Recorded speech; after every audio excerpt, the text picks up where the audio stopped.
मुख्यमंत्री 5 थर दौड़िकी जीतिकी आभासी माध्यम रे माननीय श्री नवीन पट्टनायक जितेबले 10 दिन थिला आपणकर ढोलकी माने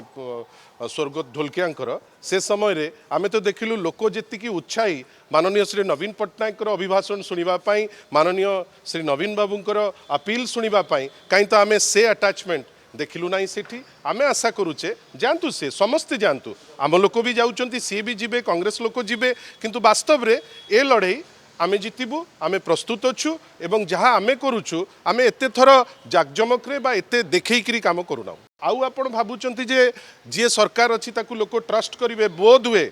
सबुठारु बेसी ट्रस्ट डेफिसिट जदि को गोटे गवर्नमेंट उपरे केबे थाए से होची मोहन माझी महोदयंकर सरकार उपरे जोथि पाई लोके अपेक्षा करचंती निष्पत्ति नेबे बेली नुआपड़ा रे से निष्पत्ति आपण माने देखिए बिजु जनता दल भारी स्ट्रेटेजिकली प्रत्येक इलेक्शन को जाए आपण अपेक्षा करंतु उचित समय रे नवीन बाबू सदा बेले उचित स्टेप नैचंती एबे मध्य से स्टेप नेबे।